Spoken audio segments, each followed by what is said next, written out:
local Puerta Informativa del Sur. Mi nombre es Hortensia Sánchez García y esta es la información que tenemos para usted. El candidato de Morena a la Diputación Federal por el 36 Distrito Electoral visitó San Miguel Oxtotilpan, en Temascaltepec, donde se comprometió a trabajar en la gestión de mejores apoyos para esta comunidad. Después, el político originario de Tejupilco continuó con su gira en Temascaltepec, ahora en la comunidad de Jesús del Monte.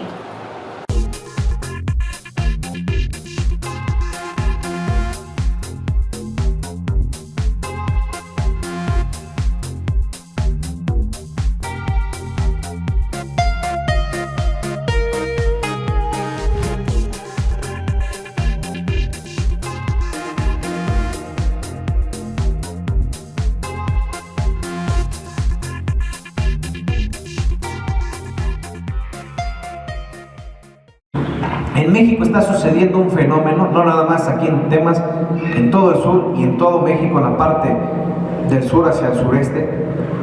Es el año en que más escasez de agua hay. No es privativo de un municipio, ni de un estado. Es el año en que México está teniendo las sequías más grandes. Y eso no es producto de la casualidad. Eso es producto de cómo tratamos los mexicanos el medio ambiente. Lo estamos deforestando, lo estamos contaminando y la verdad que el tiempo nos está cobrando la factura. Tenemos que hacer algo todos. Atacando la corrupción. Todos los que estamos en este proyecto de Morena tenemos que cumplir con 3 preceptos: no robar, no mentir y no traicionar. Y creo que muchos de los que estamos los estamos cumpliendo. Del otro lado, es la primera vez que hay un gobierno de Morena. Aquí parece ser que esta obra es obra de ese gobierno, o me equivoco. La Cámara de Diputados, la gran mayoría es de Morena, como en la Federación.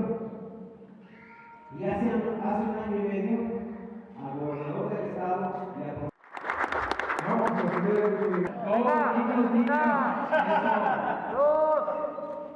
El sentir de esta comunidad, sus necesidades, y pues que se logra expresar. Yo sé que ustedes representan a muchas familias de aquí de Jesús del Monte, y en segundo término vamos a pedir la participación de nuestro amigo Hugo Álvarez.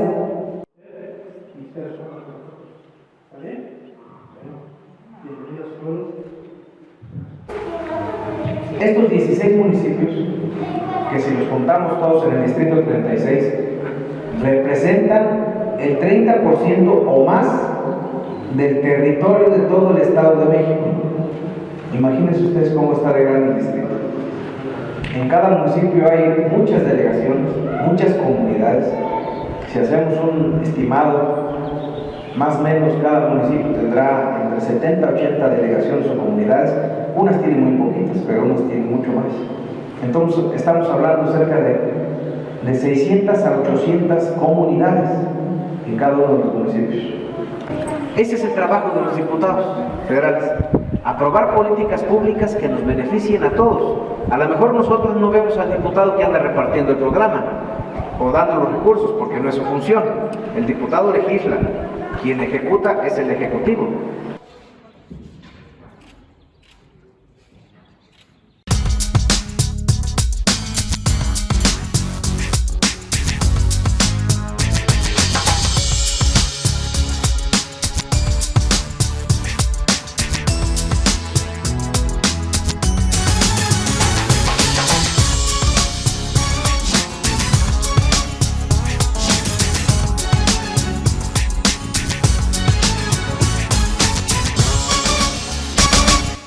El grupo Textopille de Fomento a la Lectura invitó al público en general a participar en la actividad del Kilómetro del Libro, realizado la donación de un libro el día de hoy, 23 de abril, en la explanada municipal en el marco del Día Internacional del Libro.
Vas acá, toma ahí.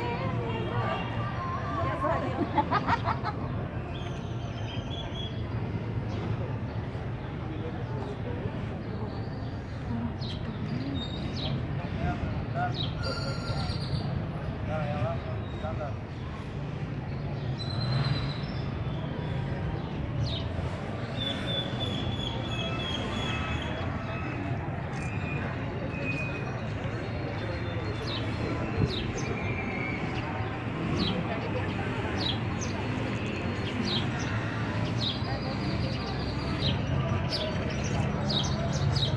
¿Me puede decir su nombre y su cargo, por favor? Yo me llamo Alfonso López Albarrán, responsable de la biblioteca de este municipio. Coméntenos acerca de esta actividad que están realizando un día tan importante como hoy. Bueno, mira, estamos celebrando más que nada el Día Internacional del Libro. Para eso estamos haciendo la actividad de 1 kilómetro de libro, que estamos pidiendo a la gente una donación de un libro para poder adquirir un poco más de acervo para la biblioteca, así como también estamos fomentando la lectura. También se está abriendo bibliotecas en otras comunidades del municipio. Bueno, ahorita comenzamos con Almoloya de las Granadas, aunque sean pequeños, pero sí lo hicimos. Y normalmente las bibliotecas que están abiertas están haciendo esto en cada localidad donde existe la biblioteca. Ajá. ¿Hasta qué horas van a estar el día de hoy? De 9 a 3 de la tarde. Ajá. Y si alguien quiere donar un libro pero no puede llegar aquí el día de hoy, No, pues ¿a dónde puede ir? Estamos en la mejor disposición de recibirlo en la biblioteca que está en la unidad deportiva en la planta alta. ¿Algo más que quisiera comentar? Pues más que nada comentar a la comunidad que pues, lea un libro, porque leer un libro es para obtener un poco más de conocimiento. ¿Hay algún libro, digamos, en especial que les sea más útiles a ustedes a la biblioteca, ya que se los han pedido más?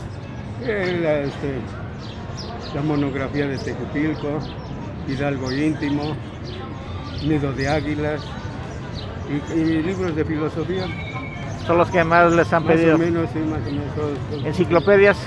Enciclopedias, sí tenemos y las ocupan, pero no muy buen grado, más o menos, pocos, no, sí se ocupan. Vale, gracias. Y diccionarios también nos piden.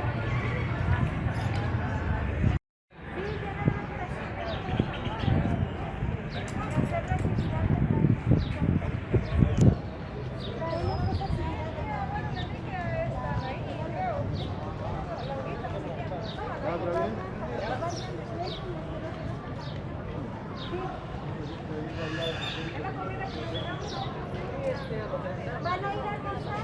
¿Van a ir a almorzar de una vez para...? ¿Hay colones?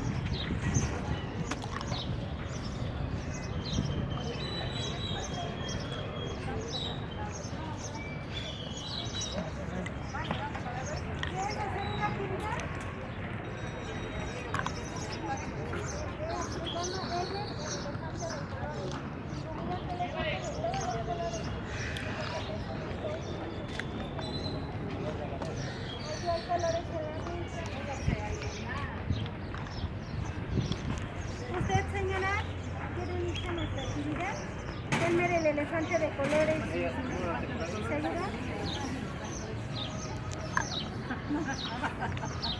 Más no puedo, ilumínelo.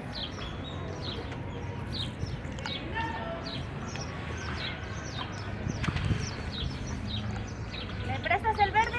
Y yo te presto el azul. Ah, no, ya tienes azul.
Vamos a un corte comercial y enseguida regresamos con más información.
Durante el aislamiento en casa por la epidemia de COVID-19, se puede complicar el estudio para los más jóvenes. Ayúdalos con las siguientes medidas. Fija un horario exclusivo para el estudio, pregúntales sus dudas y cuáles son los temas que les resultan más difíciles. Realicen repasos juntos y consulten libros escolares de apoyo. Para fomentar la lectura, pueden elegir un par de libros y leer 20 minutos por día. Estas acciones contribuyen a la disciplina y el desarrollo intelectual de niñas y niños.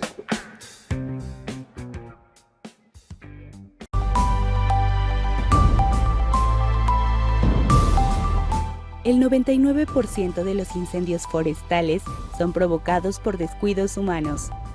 Una de las principales tareas en materia de protección al medio ambiente que cumple el Gobierno del Estado de México a través de Probosque es el combate de incendios forestales.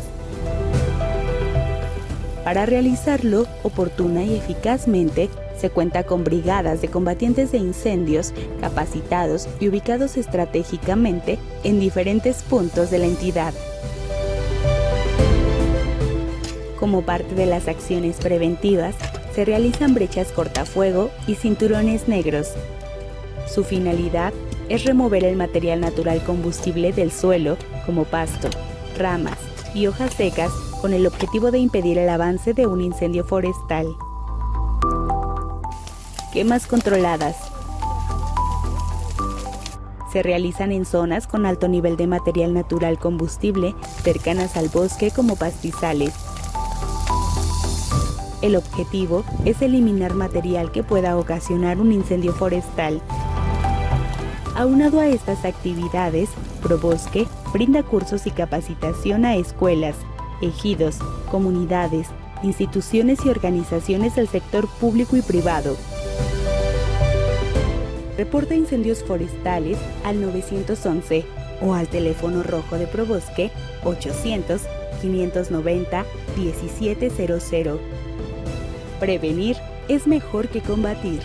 Cuidemos nuestros bosques.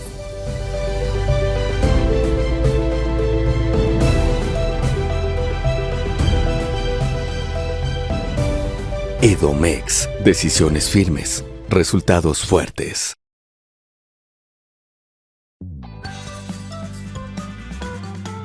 En estos días de permanecer en casa para evitar la propagación del COVID-19, la Secretaría de Cultura mexiquense recomienda visitar la Biblioteca Digital del Fondo Editorial del Estado de México. Cuenta con una amplia oferta gratuita para adultos, jóvenes y niños, así como materiales de carácter informativo y formativo sobre nuestra entidad, escritos por autores destacados. Ingresa a ceaped.edomex.gov.mx/fondo-edomex y elige los títulos que te interesen para disfrutarlos en PDF.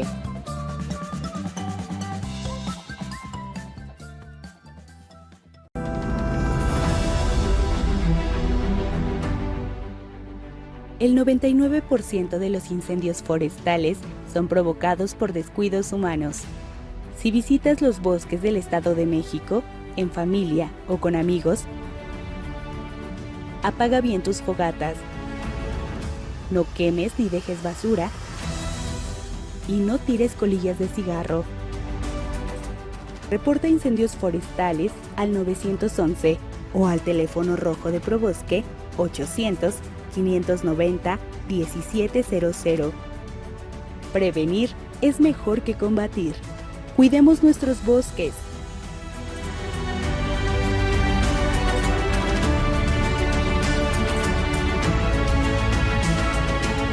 Edomex, decisiones firmes, resultados fuertes.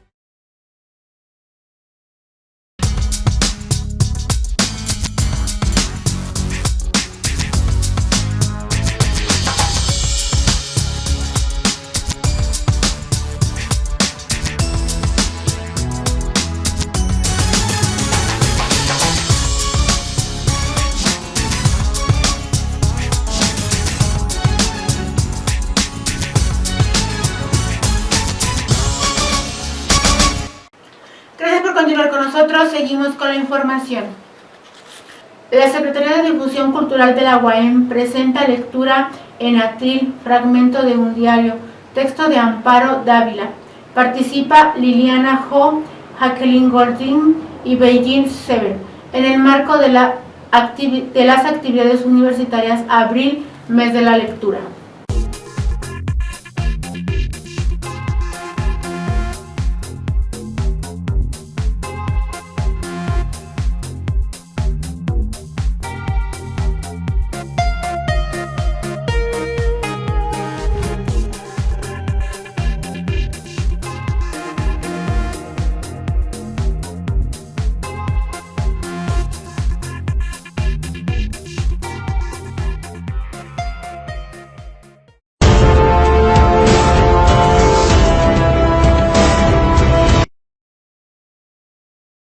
Mi vecino, el señor Rojas, pareció sorprendido al encontrarme sentado en la escalera. Jueves 7. Hoy trabajé 3 horas seguidas. lo cual es agotante y excesivo. Lo escribí el sábado 26 de julio. Fatal confesión. Esa clase de sufrimiento constituye una rama del 8º grado. Lo que puede terminar con lo que constituye mi razón de ser. Me arranqué las vendas y la sangre dejó su huella en la alfombra. Mi vecino, el señor Rojas, pareció sorprendido al encontrarme sentado en la escalera. Seguramente lo que llamó su atención fue la mirada, notoriamente triste. Me di cuenta del vivo interés que de pronto le desperté. Siempre me han gustado las escaleras, con su gente que sube arrastrando el aliento y la que baja como masa informe que cae sordamente. Tal vez por eso escogí la escalera para ir a sufrir. Jueves 10. Hoy puse gran empeño en terminar pronto mis diarias tareas domésticas. Arreglar el departamento, lavar la ropa interior, preparar la comida, limpiar la pipa. Quería disponer de más tiempo para elaborar los programas y escoger los temas para mi ejercicio. Es bastante arduo el aprendizaje del dolor, gradual y sistematizado como una disciplina o como un oficio. Mi vecino estuvo observándome largo rato. Bajo la luz amarillenta del foco debo parecer transparente y desleído. El diario ejercicio del dolor da la mirada del perro abandonado y el color de los aparecidos.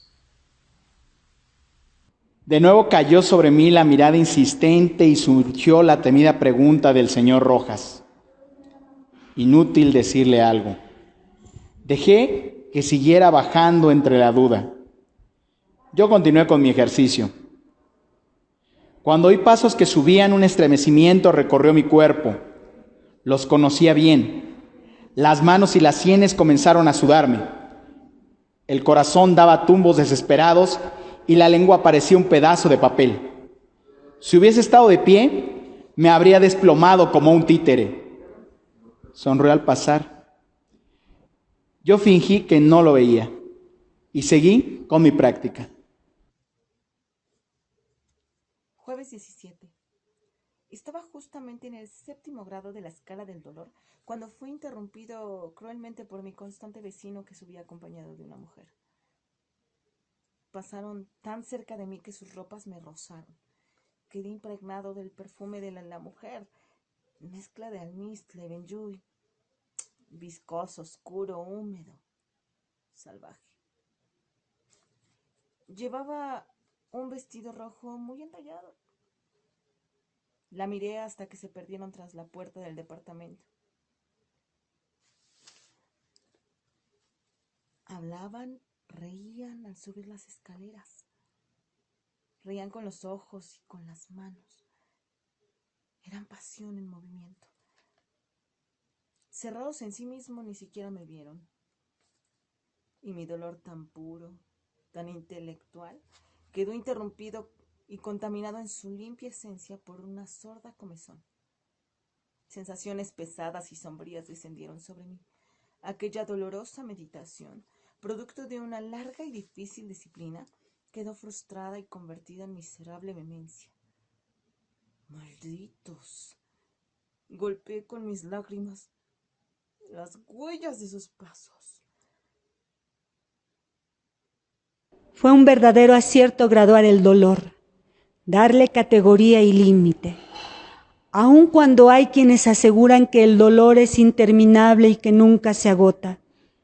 Yo opino que después del 10º grado de mi escala, solo queda la memoria de las cosas, doliendo ya no en acción sino en recuerdo. Al principio de mi aprendizaje creí que era oportuno ir en ascenso, en práctica gradual. Bien pronto comprobé que resultaba muy pobre una experiencia así.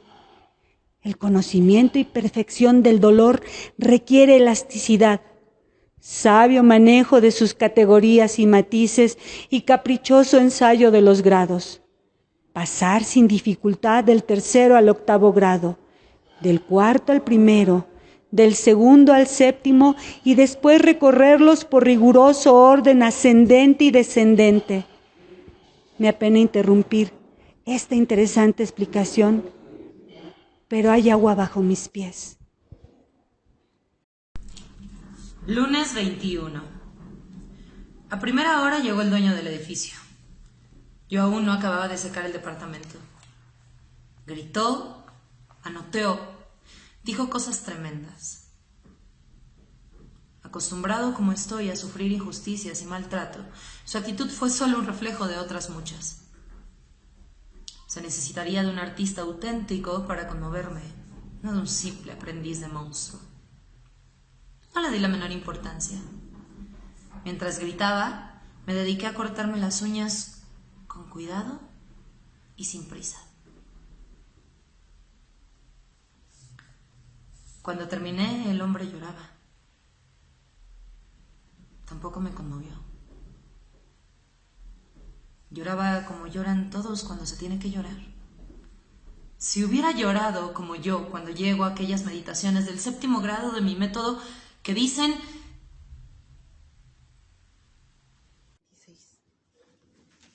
Con toda humildad confesaré que soy un virtuoso del dolor. Esta noche, mientras sufría hecho un nudo en la escalera, salieron a mirarme los gatos de mis vecinos. Estaban asombrados de que el hombre tuviera tal capacidad para el dolor. Apenas noté su presencia. Sus ojos eran como teas que se encendían y se apagaban. Debo haber llegado con todísima seguridad al 7º grado del dolor. Perdí la cuenta, porque el paroxismo del dolor, así como el del placer, envuelve y nubila los sentidos. Estoy tan sombrío, tan flaco, maliciento, que a veces cuando algún desconocido sube la escalera, enloquece al verme. Yo estoy satisfecho con el aspecto logrado. Es el fiel testimonio de mi arte, de su casi perfección. Domingo 3 de agosto. No sé cómo ni con qué palabras describir lo que me pasó, pero aún tiemblo al recordarlo. Fue hace unas horas que no salgo de la sorpresa.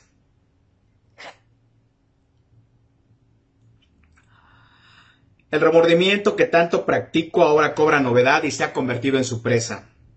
Es como si lo hubieran creado justamente cuando yo dominaba la escalera completa, cuando era todo un artista.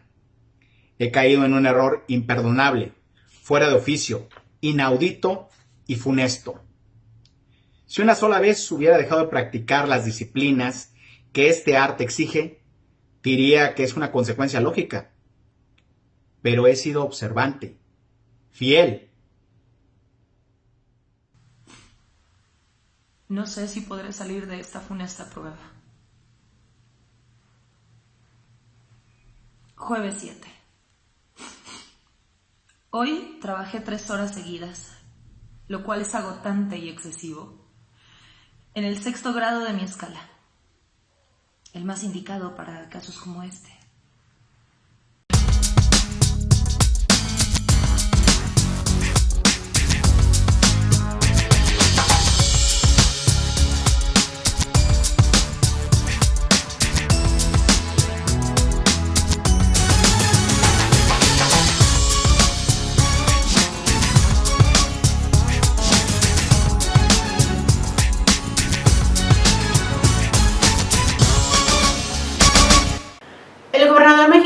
Informó que el Estado de México avanza hacia el semáforo epidemiológico amarillo a partir del 26 de abril, con lo cual se incrementan aforos y horarios de atención de las actividades que ya se han retomado. Además, dio a conocer que el 12 de mayo inicia la vacunación para los maestros de la entidad.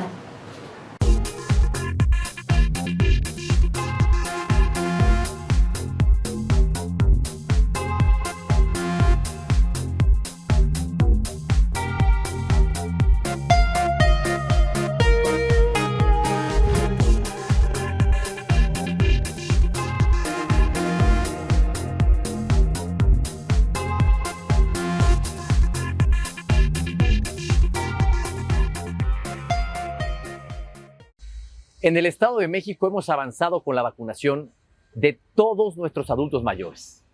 Al día de hoy, en los 125 municipios ya hemos aplicado la primera dosis y en 50 municipios ya aplicamos la segunda dosis.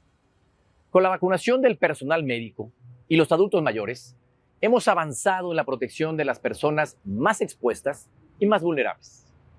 En total hemos aplicado más de 2.200.000 vacunas en todo el Estado de México. Ahora nos toca avanzar con la vacunación de las maestras y los maestros. A partir del día 12 de mayo, instalaremos los módulos de vacunación para maestras y maestros en 13 regiones del Estado de México. Para vacunar a las maestras y los maestros de escuelas públicas y privadas, para que puedan estar protegidos y podamos ir preparando el regreso a clases.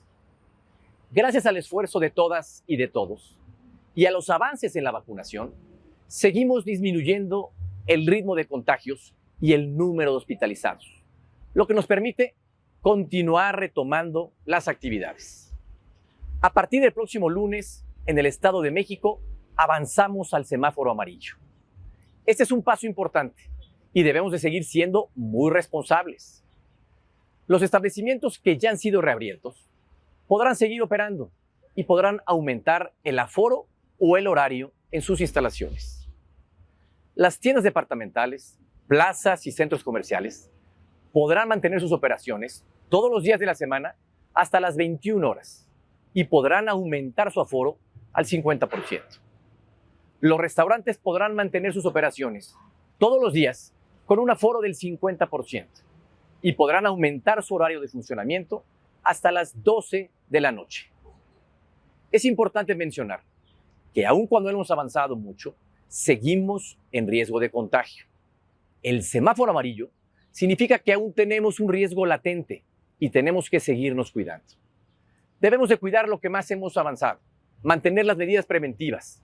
El cambio de semáforo nos permite retomar las actividades, pero al mismo tiempo nos exige seguir siendo responsables. Tenemos que seguirnos cuidando para no retroceder. Sigamos usando el cubrebocas.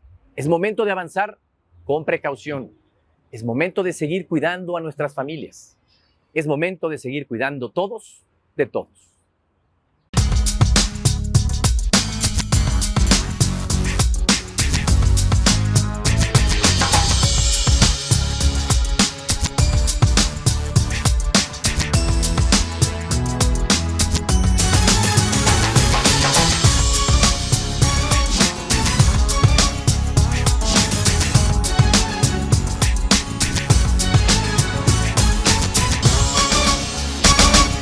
Por unanimidad, el Congreso mexiquense aprobó la Ley para la Protección Integral de Periodistas y Personas Defensoras de los Derechos Humanos del Estado de México, pues hoy realiza su labor en condiciones de alto riesgo y sin protección, y son víctimas de violencia institucional cuando afectan intereses de los poderosos.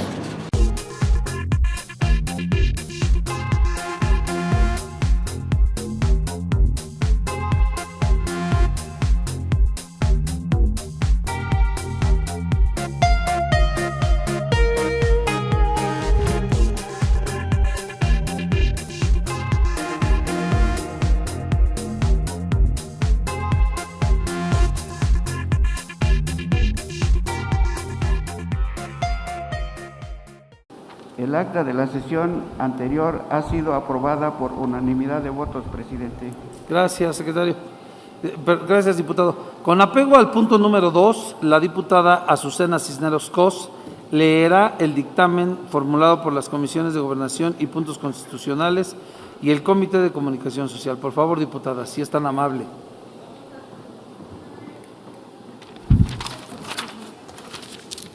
Gracias. Muchas gracias.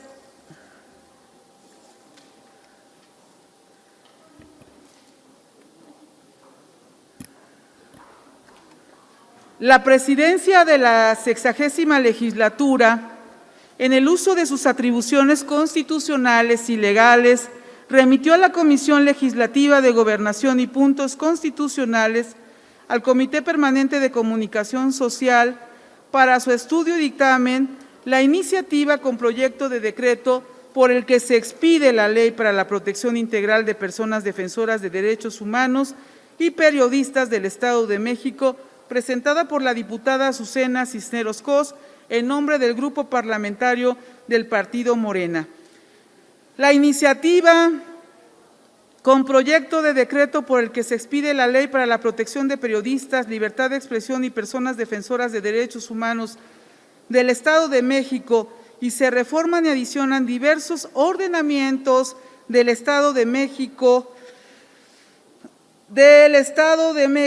y se reforman y adicionan diversos ordenamientos del Estado, presentada por el diputado Antonio García García y la diputada Ingrid Krasopani Shemelemsky Castro, en nombre del Grupo Parlamentario del Partido Acción Nacional, y la iniciativa con proyecto de decreto por el que se crea la Ley para el Reconocimiento y la Protección de los Periodistas del Estado de México, presentada por el diputado Omar Ortega Álvarez, la diputada Araceli Casasola Salazar y la diputada Claudia González Cerón, en nombre del Grupo Parlamentario del Partido de la Revolución Democrática. De conformidad con las reglas de la técnica legislativa y en observancia del principio de economía procesal, al existir conexidad de materias en las iniciativas, determinamos realizar el estudio conjunto de las mismas y elaborar un dictamen y un proyecto de decreto que expresan las coincidencias y el resultado de los trabajos de estudio encomendados a la Comisión y al Comité. En este sentido, sustanciado el estudio de las iniciativas de decreto y ampliamente discutido en la Comisión y el Comité, nos permitimos, con fundamento en lo previsto en los artículos 68, 70, 72 y 82 de la Ley Orgánica del Poder Legislativo del Estado Libre y Soberano de México, en relación con lo señalado en los artículos 13A, 70, 73, 75, 78, 79 y 80 del Reglamento del Poder Legislativo del Estado Libre y Soberano de México, emitir el siguiente dictamen. Antecedentes. Iniciativa con proyecto de decreto por el que se expide la Ley para la Protección Integral de Personas Defensoras de Derechos Humanos y Periodistas del Estado de México, presentada por la diputada Azucena Cisneros Cos, en nombre del Grupo Parlamentario del Partido Morena. Fue presentada a la deliberación de la legislatura en el uso del derecho establecido en los artículos 51, fracción 2 de la Constitución Política del Estado Libre y Soberano de México y 28, fracción 1 de la Ley Orgánica del Poder Legislativo del Estado Libre y Soberano de México. A través de la iniciativa se expide la Ley para la Protección Integral de Personas Defensoras de Derechos Humanos y Periodistas del Estado de México. La presente tiene como objeto aplicar las medidas de protección contenidas en el Plan de Acción de las Naciones Unidas sobre la seguridad de los periodistas en cuestión de inmunidad, ratificando el artículo 19 de la Declaración Universal de los Derechos Humanos, que garantiza la libertad de expresión como derecho fundamental e individual por el que nadie debería de ser asesinado, en virtud de que toda persona tiene derecho a la libertad de pensamiento y de expresión. Este derecho comprende la libertad de buscar, recibir y difundir informaciones e ideas de toda índole sin consideración de fronteras, ya sea oralmente, por escrito o en forma impresa o artística o por cualquier otro procedimiento de su elección. La iniciativa se orienta por el compromiso de proteger a las y a los periodistas, implementando medidas que aborden las causas profundas de la violencia en su contra y la impunidad. Esto implica la necesidad de abordar temas como la violencia institucional de la que son víctimas al atentar contra los intereses de los poderosos. La iniciativa con proyecto de decreto por el que se expide la Ley para la Protección de Periodistas, Libertad de Expresión y Personas Defensoras de Derechos Humanos del Estado de México y se reforman y adicionan diversos ordenamientos del Estado, presentada por el diputado Antonio García García y la diputada Ingrid Krasopani Shemelemsky Castro, en nombre del Grupo Parlamentario del Partido Acción Nacional. Fue presentada la aprobación de la legislatura en uso del derecho establecido en los artículos 51, fracción 2 de la Constitución Política del Estado Libre y Soberano de México y 28, fracción 1 de la Ley Orgánica del Poder Legislativo del Estado Libre y Soberano de México. Con apego al estudio realizado, quienes integramos la comisión y el comité, advertimos que la iniciativa de decreto propone expedir la ley para la protección de periodistas, libertad de expresión y personas defensoras de derechos humanos del Estado de México, la ley del secreto profesional y la cláusula de conciencia para el ejercicio periodístico del Estado de México, y se reforman y se adicionan diversas disposiciones de la Ley de la Fiscalía General de Justicia del Estado de México y del Código Penal del Estado de México. Iniciativa con proyecto de decreto por el que se crea la Ley para el reconocimiento y protección de los periodistas del Estado de México, presentada por el diputado Omar Ortega Álvarez, la diputada Araceli Casasola Salazar y la diputada Claudia González Cerón, en nombre del Grupo Parlamentario del Partido de la Revolución Democrática. Fue presentada a la deliberación de la legislatura en uso del derecho establecido en los artículos 51, fracción 2 de la Constitución Política del Estado Libre y Soberano de México y 28, fracción 1 de la Ley Orgánica del Poder Legislativo del Estado Libre y Soberano de México. Las diputadas y los diputados encargados del estudio y dictaminación de la iniciativa de decreto apreciamos que con la misma se busca crear la ley para el reconocimiento y la protección de periodistas para el Estado de México. Iniciativa con proyecto de decreto por el que se crea la ley para el reconocimiento y la protección de los periodistas del Estado de México, presentada por el diputado Omar Ortega Álvarez, la diputada Araceli Casasola Salazar y la diputada Claudia González Cerón, en nombre del Grupo Parlamentario de la Revolución Democrática. Segundo, se adjunta el proyecto de decreto para los efectos procedentes, dado en el Palacio del Poder Legislativo, en la ciudad de Toluca de Lerdo, capital del Estado de México, a los 14 días del mes de abril del año 2021. Comisión Legislativa de Puntos Constitucionales, de Gobernación y Puntos Constitucionales y Comité Permanente de Comunicación Social.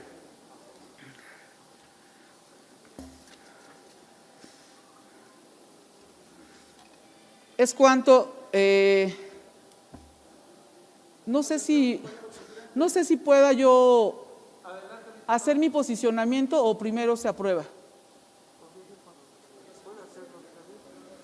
¿Puedo proceder de una vez, compañeros? Muchas gracias. Gracias al presidente y a la mesa directiva.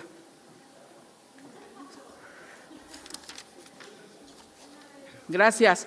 Pues primeramente agradecer a los colectivos de periodistas, a los periodistas independientes del Estado de México por todas las aportaciones, quienes dieron inicio .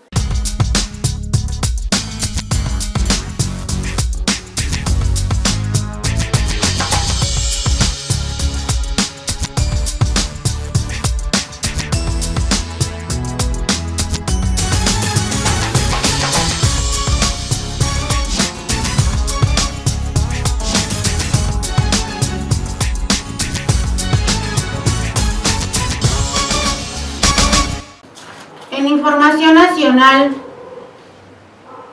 el presidente Andrés Manuel López Obrador refrendó el acuerdo de que ningún trabajador de la salud contratado para hacer frente a la emergencia sanitaria por COVID-19 perderá su puesto laboral en el sector público.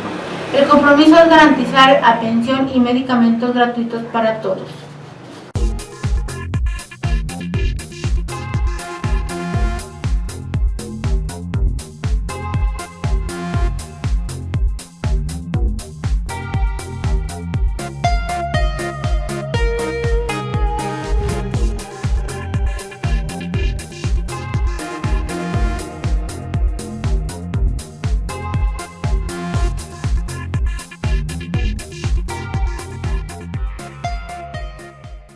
No quieren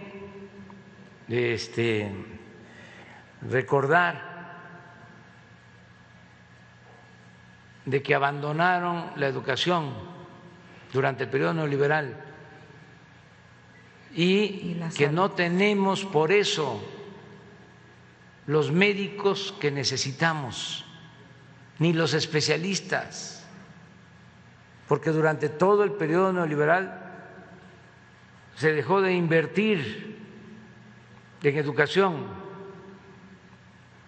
impusieron los llamados exámenes de admisión para rechazar a los que querían ingresar a las escuelas universitarias, a las escuelas de medicina, facultades de medicina, y a los que querían hacer especialización. Por eso no tenemos los médicos ni los especialistas. Esa es otra herencia nefasta del periodo neoliberal. Me comentaba el doctor Schwartz, hay 25 especialistas en atención de cáncer de niños, especialistas en cirugía para atender a niños con cáncer, 25 en el país. Sí, es una infamia. Entonces, lo que tú planteas de que son trabajadores de la salud y que ya los están despidiendo, pues no, porque los necesitamos. Les quitaron Aún el servicio. pasando la pandemia, vamos a requerir, vamos a necesitar de enfermeras, de médicos, de trabajadores de la salud, porque hemos hecho el compromiso de garantizar atención médica y medicamentos gratuitos para todos. Quédate en casa. Gobierno de México.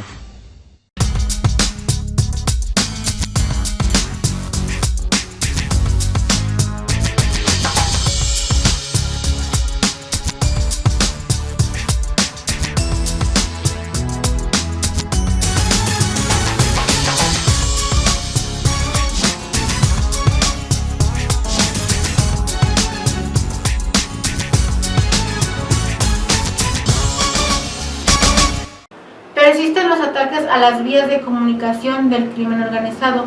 Durante las últimas 24 horas cavaron nuevas zanjas en la carretera Apatzingán-Aguililla, declaró el secretario de Seguridad Pública Israel Patrón Reyes. Así lo da a conocer la agencia de noticias Cuadratín Noticias TV.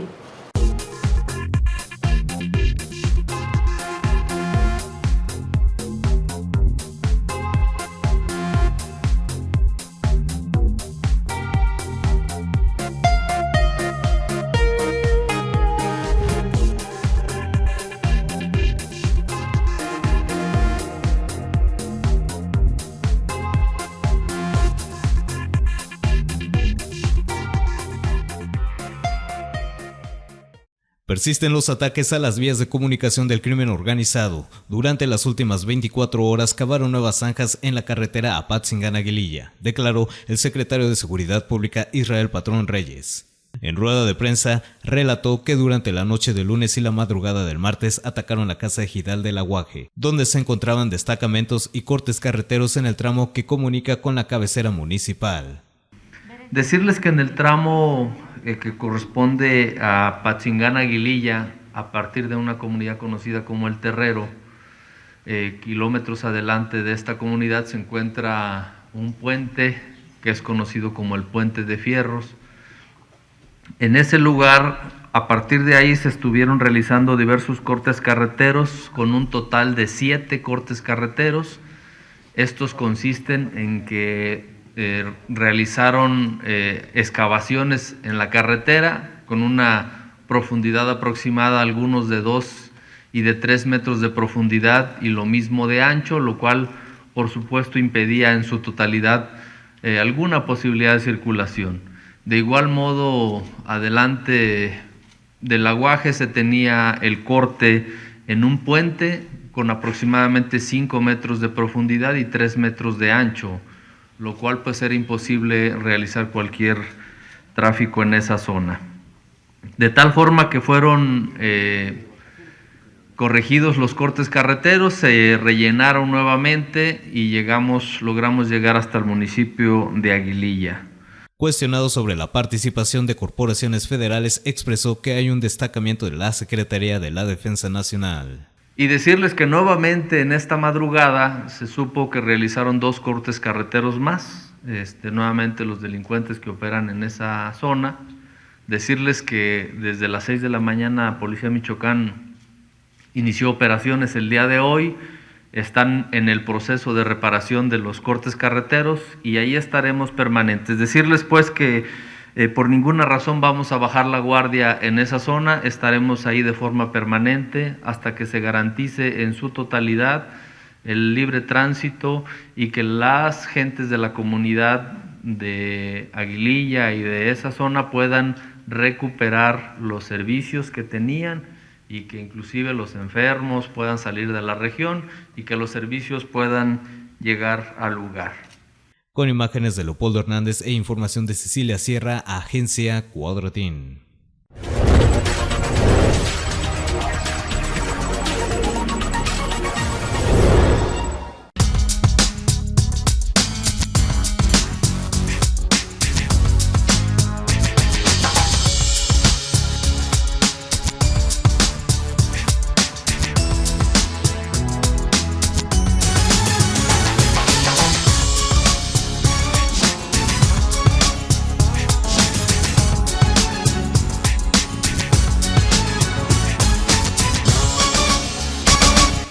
En información internacional, desde un hospital uruguayo, el borde por COVID llaman a tomar en serio el virus. Hasta que los muertos no sean tus muertos, no se toma en serio la gravedad del COVID-19, dice el personal médico de un hospital privado en Uruguay, el país sudamericano que pasó de ser un modelo en la gestión de la pandemia a liderar los rankings de contagios y muertes por la enfermedad. Así lo da a conocer la agencia de noticias AFP TV.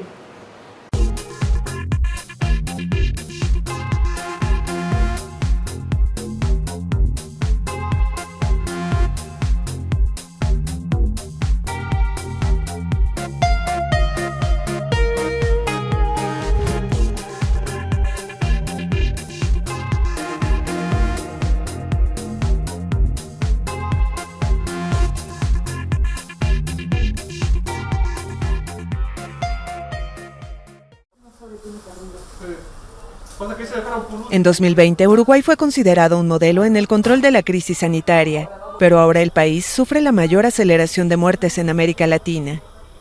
Con 3,5 millones de habitantes, registró en las últimas semanas un promedio de 3.000 casos nuevos y casi 60 fallecimientos diarios por COVID-19. Eso representa casi 600 muertos por millón de habitantes, una de las tasas de contagios más alta del mundo. En la unidad de cuidados intensivos de este hospital privado de Montevideo, creen que los uruguayos no han tomado conciencia de la gravedad de la situación. Hasta que los muertos no sean tus muertos, va a ser como pienso. Hasta que no te pase en tu familia, es difícil que tome conciencia la gente. Lo ves en la calle, casi todo el mundo se tapabocas. La gente no cree, es eso. Hasta que no tiene un pariente acá adentro, no cree. El ambiente fluctúa en esta unidad de tratamiento intensivo, donde un breve momento de música suave y convivencia entre colegas es interrumpido por los avisos de que algún paciente entra en estado crítico. Lo más difícil en esto es la muerte.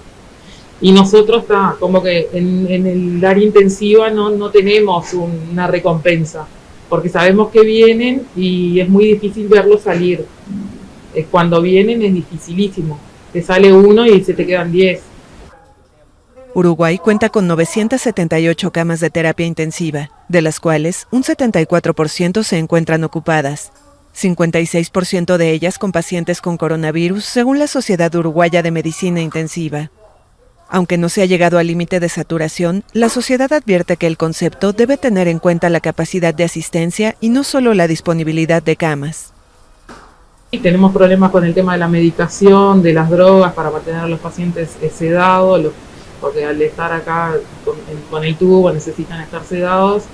Y bueno, ya hay una gran faltante de sedantes y bueno, por ahora ventiladores y monitores tenemos, pero en la medicación se ha notado más escasez que lo normal, porque además hay una gran demanda, ¿no?, de sedantes. Los médicos también reportan que los pacientes son altamente volátiles, pues su condición cambia de un momento a otro. Además, el promedio de edad de las personas hospitalizadas ha cambiado abruptamente, alcanzando también a los más jóvenes. Los profesionales de la salud confían en que el plan de vacunación mejore las perspectivas a mediano plazo. Lo vamos a ver en poco tiempo. Si al ritmo que vamos, en poco tiempo lo vamos a ver. Pero antes hay que cuidarse, porque los que no se vacunen se van a morir. Es sencillo. ¿Ah? Se van a morir. Y se contagian, se mueren. En un rápido avance, el 31% de la población ya ha sido vacunada con una dosis contra COVID-19 y el 10% con 2.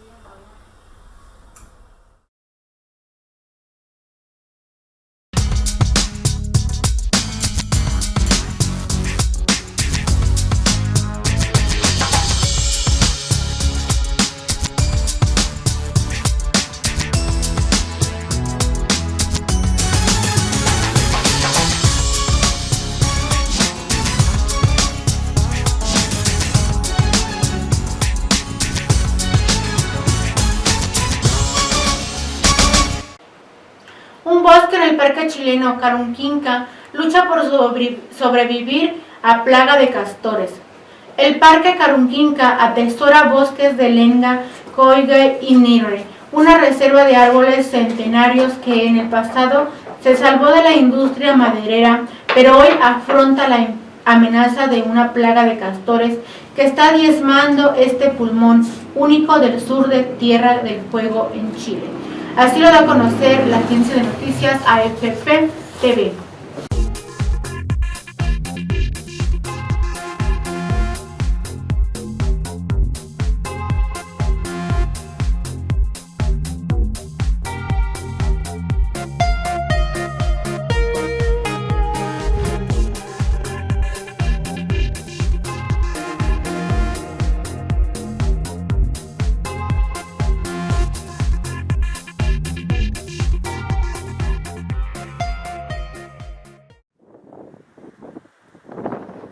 El Parque Carunquinca en Tierra del Fuego atesora árboles centenarios en una reserva que en el pasado se salvó de la industria maderera, pero hoy enfrenta una amenaza natural, una plaga de castores que ha diezmado este pulmón único del sur de Chile. El impacto del castor se produce principalmente en el fondo por las características que tiene esta especie. Los castores, al igual que nosotros los seres humanos, ¿ya?, son llamados ingenieros ecosistémicos. ¿Qué significa eso? Que para poder habitar en el fondo un ambiente, tienen que modificarlo para poder adaptarlo a las condiciones que ellos necesitan para poder sobrevivir.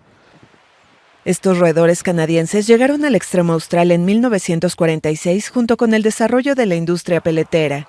En esos años llegaron 10 parejas. Hoy su población supera los 100.000 ejemplares. Con sus dientes de sierra son capaces de arrasar árboles de un siglo de edad en solo un par de días, tanto para alimentarse como para la construcción de sus madrigueras que asemejan diques en los ríos y lagos. El efecto del castor sobre los árboles es directo e indirecto. De manera directa es porque el castor se alimenta de estos árboles, principalmente de la corteza, también de algunas ramitas, y para eso se come la corteza alrededor del tronco, generando un fenómeno que se llama anillamiento.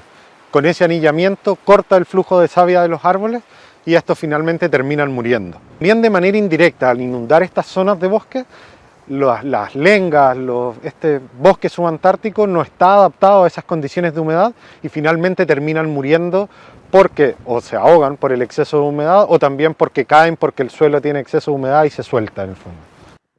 Según la Organización de las Naciones Unidas para la Alimentación y la Agricultura FAO, las especies invasoras son una de las principales causas de pérdida de biodiversidad con la degradación de ecosistemas. El impacto socioeconómico de la invasión biológica se estima en $73 millones según las organizaciones que trabajan en la conservación de Carunquinca y el Ministerio de Medio Ambiente de Chile. Además, en el intento por frenar el calentamiento global, expertos sostienen que la conservación y restauración de sumideros naturales de carbono es igual o más importante que la reducción de gases de efecto invernadero. Estos bosques de acá de la Patagonia son grandes sumideros o almacenan una gran cantidad de carbono, al mismo tiempo que las turberas almacenan una gran cantidad de otros gases, otros gases de efecto invernadero como el metano, ¿ya? En el caso de los árboles es carbono, y una vez que el castor impacta esos bosques, ese carbono que ha sido capturado por cientos de años, que finalmente se libera a la atmósfera. Aunque hay un consenso en que los castores constituyen un problema, existe una polémica en torno a las formas para deshacerse de ellos que muchos consideran crueles. Su caza está permitida y se implementan mecanismos de control como trampas acuáticas. En 2019, la Unión de Defensa del Derecho Animal de Punta Arenas levantó la voz contra esas prácticas en el sur de Chile y Argentina.